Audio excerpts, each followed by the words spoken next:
Just one moment here, folks. Got to get this display in order. There we go. And move it down. Some OBS stuff here.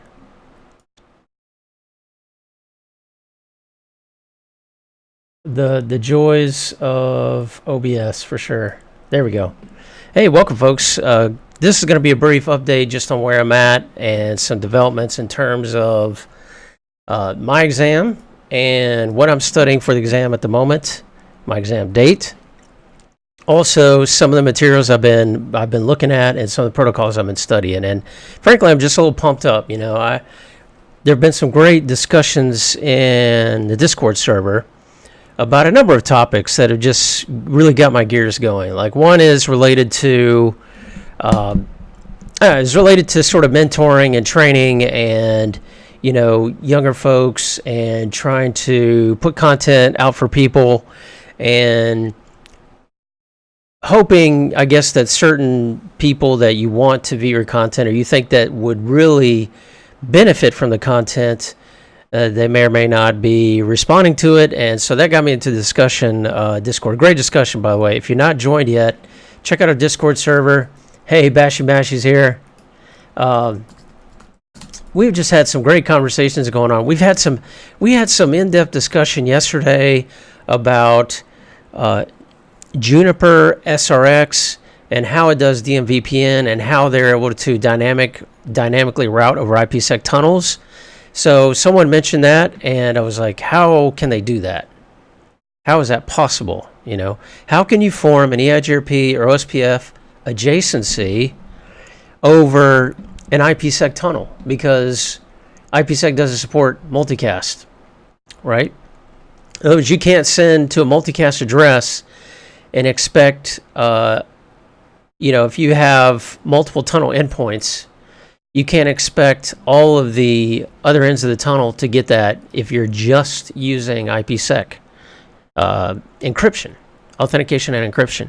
So it's like, how does that even work? So we had a great discussion, dug into it, and determined that, yes, on the Cisco platform, of course, we have NHRP, Next Hop Resolution Protocol, and we also have a function called multicast, sort of multiplexing, with a multi-point GRE tunnel where the iOS will, if you send through a multi-point tunnel interface to 224.0.10, for example, it is going to essentially replicate that packet in a multicast format. It's going to do it in unicast, but it's going to send to all the other endpoints on the other end of that tunnel that need to get it, and you can form an adjacency, right?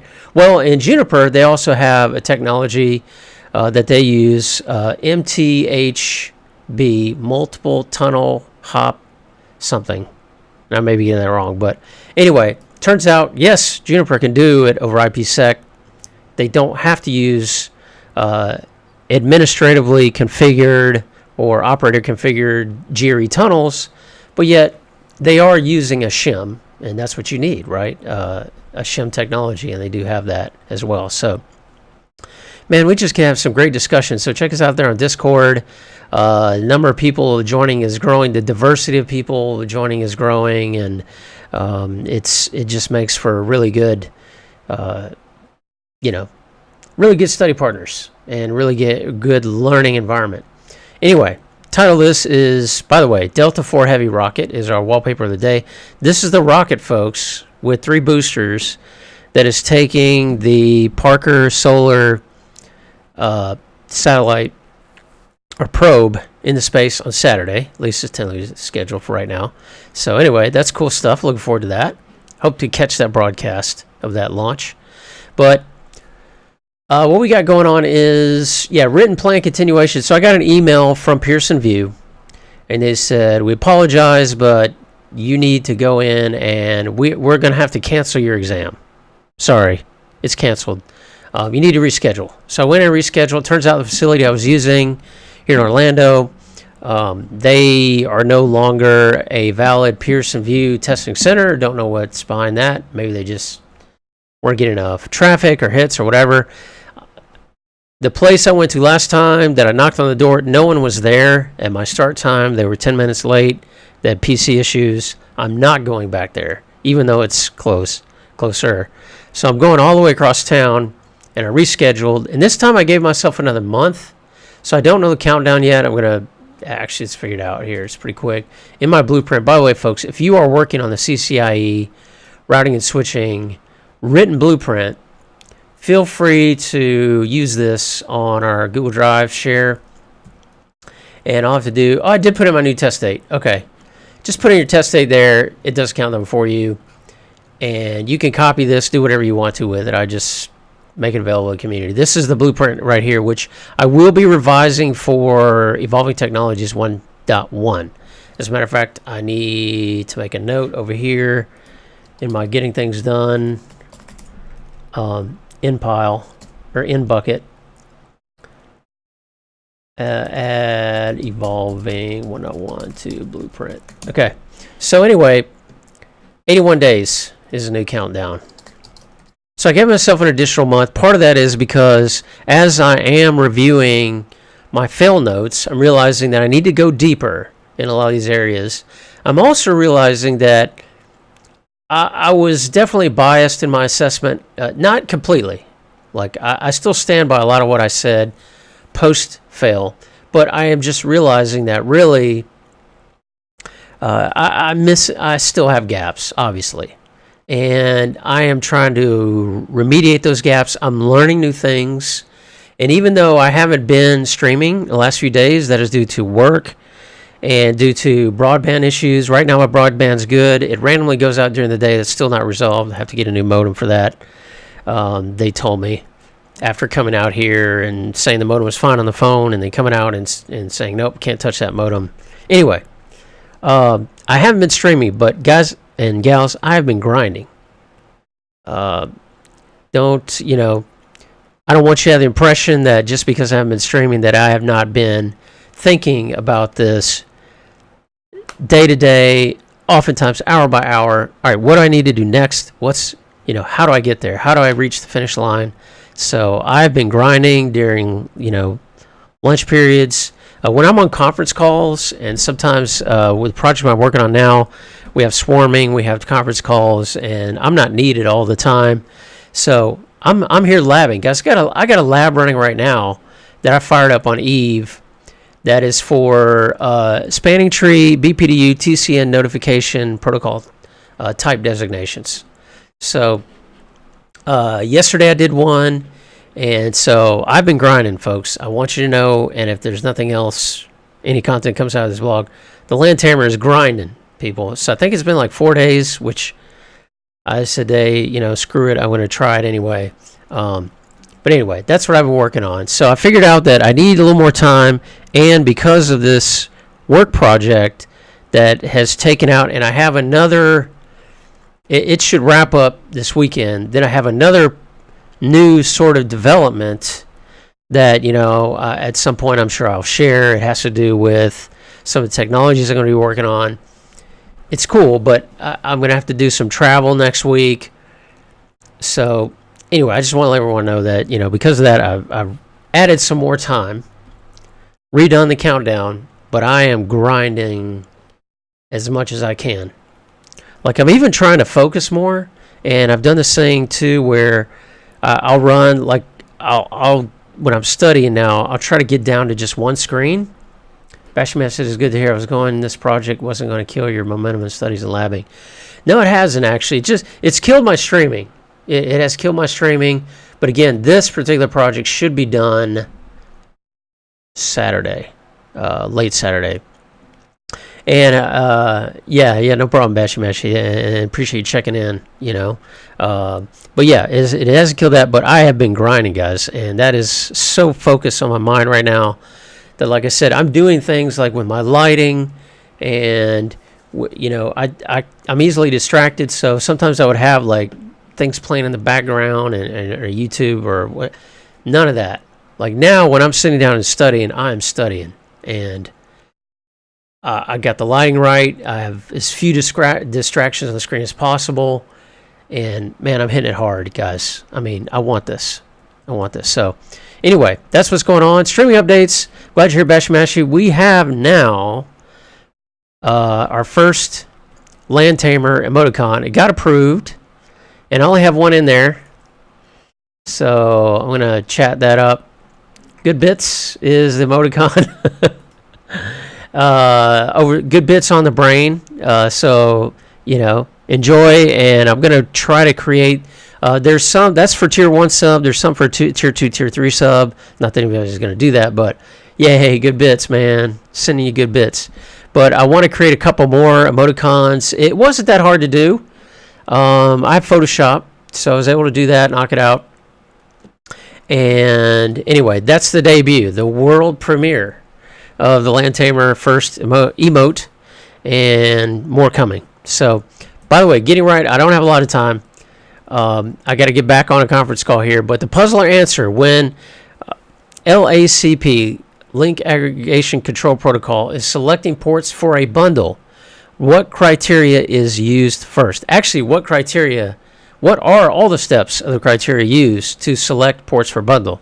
So what I want to cover here briefly is that when you have LACP, there's a negotiation that takes place. That's why a lot of people like using LACP versus ON, right? Because, well, there's a lot of reasons, but one is you have a little more assurity that the fact that the channel bond forms, that there has been some sort of verification that takes place first, and that the channel bond is going to be good. Whereas you just turn it on, yes, there is either channel misconfig guard, but there could still be errors or reasons why traffic is not going to traverse the tunnel the way you want, or the channel.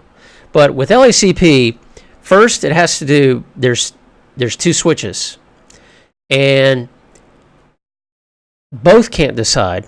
You can't have 2 captains steering the ship. So first is who has the lowest switch priority. So there is a priority command, right? And then who has the lowest, that is going to become the decider, right?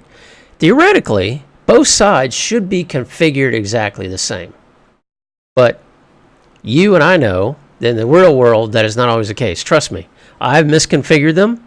I have troubleshot and found misconfigured ether channels aplenty, right? So that's why this negotiation protocol is great. But first, it's the lowest switch priority, wins, becomes the master, right? Then I actually have, so that was the first. I actually have this on the drill sheet along with some other things I'm going to share with you folks here. I forget, oh yeah, LACP selection. Sorry, not switch priority, system priority, right? So the lowest system priority. All right, what if they match?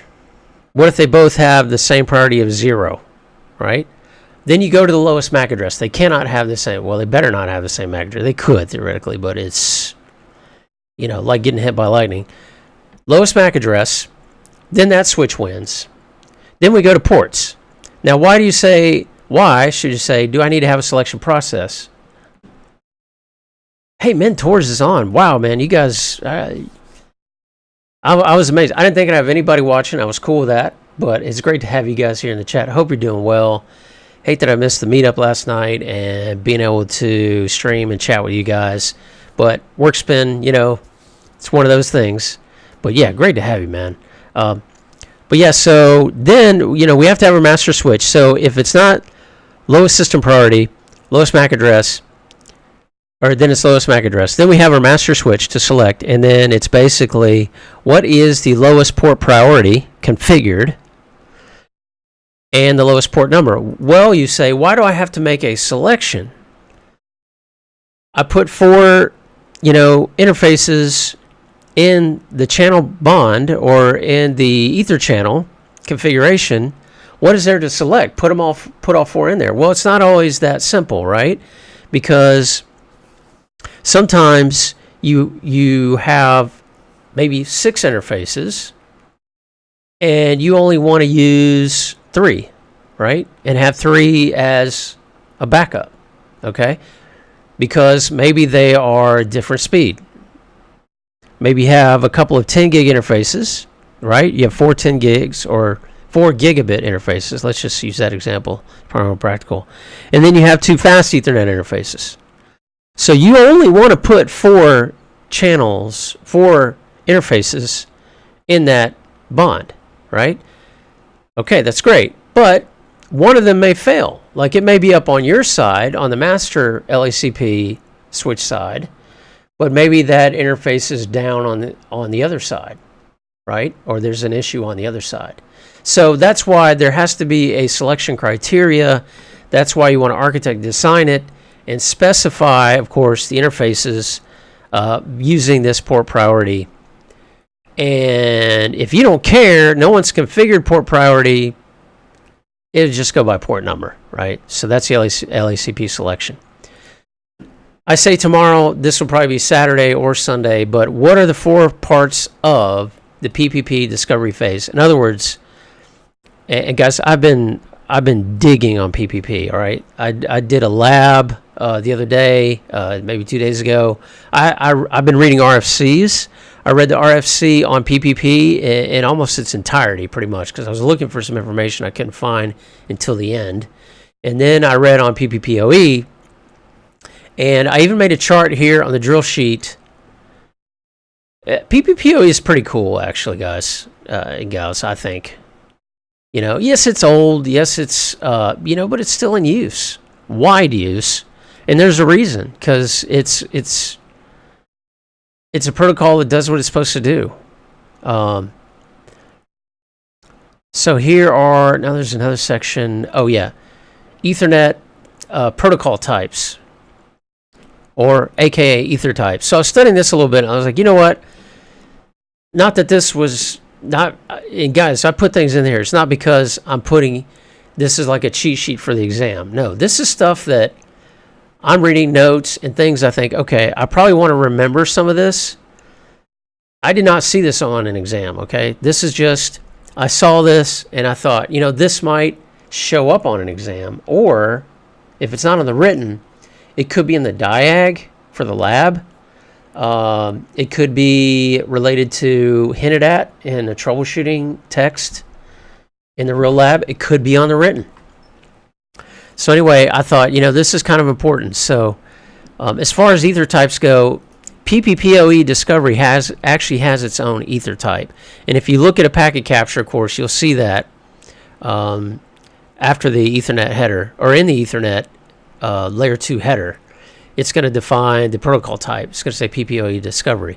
So what are the 4 phases of PPPoE Discovery, and what are the message types, or the packet types? So if you remember, that's great. If not, that's okay. We'll cover it in the next vlog. So many links. That was another reason. Like, I got to put out something, because I can't keep stacking up these links. And you've probably seen them. I haven't put all these in the Discord, but some of them I have. This is my new redistribution chart, folks. We had a lot of discussion about this, and packetlife.net has one. Some of the other folks have a chart, I think. This one, though, goes a little more, it's a little more in depth, and some of it's very repetitive, but there's a reason, right?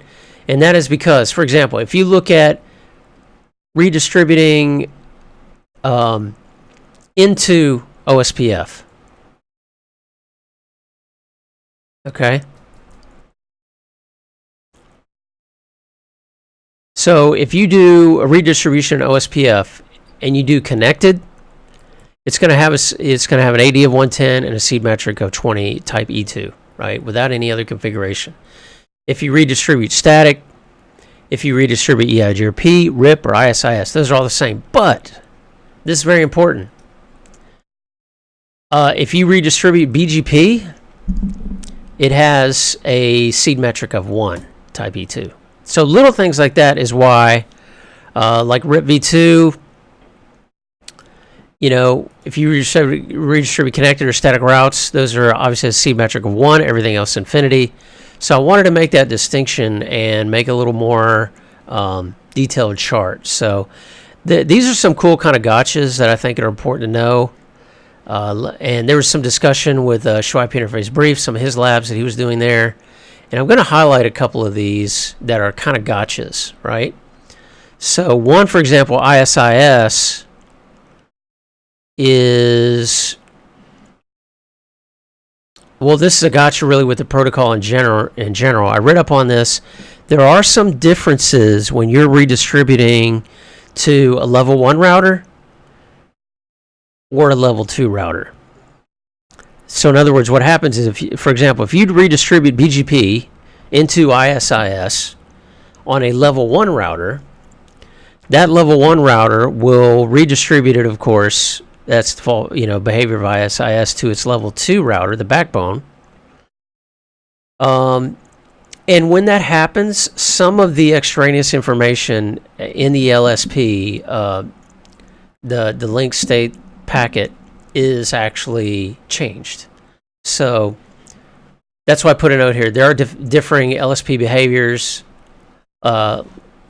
link state packet database behaviors between layer 1 and layer 2 redistribution. When that has already been, I call it redistribution. It could be advertising. When that is from a redistributed protocol, right? The other thing I wanted to call out here is BGP. Yeah, so in BGP, for example, actually the real gotcha here is also with BGP and OSPF. And that's why I put this column here. Source protocol external routes. And what I mean by that is, for example, we want to redistribute from OSPF into BGP. Obviously, OSPF makes a distinction. RIP does not, right? I think every other protocol does. Makes a distinction between where that route was learned, right? Is it internal or an external route? In other words, an external route is something that was redistributed into that protocol. So OSPF redistributed EIGRP into OSPF, and now those are external routes. Now we want to take those routes and redistribute them into BGP. Well, if you don't use the external keyword with BGP, it will only redistribute internal OSPF routes. So intra-area, inter-area, right? So be careful with that. In fact, on the drill sheet, I made a, let's see, BGP. Yeah, I made a new little note here, and not a lot of this still needs to be cleaned up, folks. But like I said, if you type redistribute OSPF 1, that is going to do intra-area and inter-area routes only. BGP is going to say, BGP is a conservative one, right? It likes to be safe. BGP likes to be secure. BGP is a little more picky. So it's like, nope, not taking those. I don't want to cause a routing loop. But if you say redistribute OSPF 1 match external, guess what? That is only going to do external type 1s and 2s only. And all of a sudden, BGP is not going to redistribute the intra and inter area routes. That's why I put only here. If you use this command, it's only going to do external. You can change that as well, and you can say match internal and external. You can also specify only E1 or E2 routes, redistribute OSPF 1 match external 1 or match external 2. So redistribution can get crazy, folks. It's hard sometimes for wrap your head around it. But most often, like EIGRP, taking OSPF routes, redistributing into EIGRP, it's going to redistribute all the OSPF routes.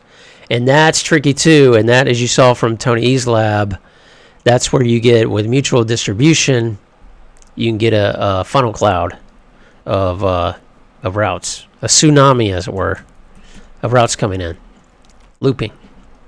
Anyway, that's a redistribution chart. I'm going to share that here in the chat in case anybody wants to take a quick look at that. And then definitely check out shows. He great blog he put together about OSPF. He's been hammering OSPF, inspiring the rest of us. And it's a really good, nice breakdown of some of the OSPF Foundation basics. Definitely recommend checking that out. Got to call out to some other content creators too. mormantech, some of us know him as Big Abe in Discord. He's called mormantech on YouTube. doing some OTV, man. And it's funny, OTV, I studied up on that for the written, and we started getting into some good discussions about Nexus 7K and OTV, and Big Abe's like, you know what? I'm just going to lab it. And he did. And definitely check out his stream. He's starting to stream again. And he uploads them on, he does like I do. He streams on Twitch. Give him a follow on Twitch, and also follow subscribe to his YouTube channel if you haven't already. And turn your notification on so you can see when he's streaming. And then this is a podcast I listen to, Zibgits. It's Nick Russo, Superstar, right? Networking Superstar. And he talks about CI/CD, something that's very close to my heart right now. Continuous integration, continuous development. And this is something that I'm going to be working a lot more on in the days to come, related to automation, orchestration, and what tools to use. We've had some discussion about how you can do that with GitLab, with some of the other tools out there. Good discussion in the Agile Automation channel on Discord. And then this lady did a really cool, and I like this. Like, I saw on Casey Neistat's YouTube channel the other day, he was trying to get people to interview for a job. And someone sent in, you remember the old viewfinders? I think they're called viewfinders. You hold them up and you flip a little thing, and it would change, like, I guess it used, what technology is that? It basically had photo negatives in there, and it would swap them and tell a little story. Well, someone did a resume like that, which is really cool. I like original resumes. I think it's cool. She did she did a whole website, and Tom Hammond has done that. Some others have done that. Nick Russo has a website for his resume. I'm probably going to do that at some point, just to, and I want to do like Tom and Nick. She probably did this too. I want to host it online. Of course you host it online, but I want to host it in a cloud provider environment and set it up myself. So that's a project I have on the back burner, but definitely check her out and follow her on Twitter and Instagram. She's doing good things. CCIE Study Time Tracker, I forget who posted this, is really good. And then this is something I've been working on. I worked on yesterday, and I want to do a separate stream about this because unicast flooding is real. It happens, and it can be prevented. And I was looking at cause 1 asymmetric routing, and I just wasn't getting it. Like, I wasn't getting it at all. So I labbed it. I snuck in some time yesterday. I labbed it. I still wasn't getting it at first. I started turning on packet captures like I'm doing here in Eve. Just right click. I'd start capturing on an interface. And when I followed up on what they were saying in this document, it clicked when I saw the packet capture. And that's how that works sometimes, right? Sometimes you can read it all day long, and I try not to do this a lot, preparing for the written, because time is precious, so many topics to cover. But I just had to do it, and once I saw the PCAP, I was like, got you. Plus, I there was a skeptic in me, like, really? Is that, because I'm not seeing that. I don't see what you're talking about. I do believe you, but I got to see it. So I saw it. I was like, ding, light went on, and it was great. This is something I've been deep diving in a little bit, is unicast flooding. All 3 causes, which is, of course, TCNs. Yeah, spanning tree. That's what I'm labbing now, is TCNs. And, of course, you've got 40 table overflow. And I've created something here on the drill sheet about how to prevent. I added something. I already had this here. There's my phone going off like, oh, you got a meeting here in a moment. Unicast flooding causes. Well, I added prevention mechanisms here as well. I already had this, but I added this. So anyway, that's what I got going on, folks. Thanks for stopping in. Thanks for tuning in. Like I said, I'll probably be back Saturday, maybe in the morning. I don't know for sure, but you'll see me on Discord. Check us out there, and we shall see you. Keep grinding, folks. Keep hitting it. And Jack, hope everything is going well. Mentors with, your treatments. Keep us apprised of that. We're always thinking about you. and all the support you get into the stream. All the, by the way, Mentors gave some great advice, folks. And I hope he may do a vlog or a blog or something on it, or a video, because I thought it was very valuable information to the community. And that is like advice for young people attending conferences. You may or may not listen to it, but trust me too. I've been around a while. I'm a little long in the tooth. Mentors and I have been around for a while. Guys, take the advice and check it out on Discord. He had a little write-up on it. Things you should not do, and a lot of them are common sense, but there's sort of some added caveats, especially when you're attending something like DEF CON. You need to be careful about things you might not worry about so much, which you probably should in other conferences too, especially IT. But take it for someone that's plugged into, like, all the hats, the white hats, gray hats, and all that. He's plugged into that, and he knows. So anyway, check it out on Discord. Thanks for all the good advice, folks, and all the good discussions. Keep on learning. Keep using them good bits, and we shall see you back here Saturday on a Land Tamer stream.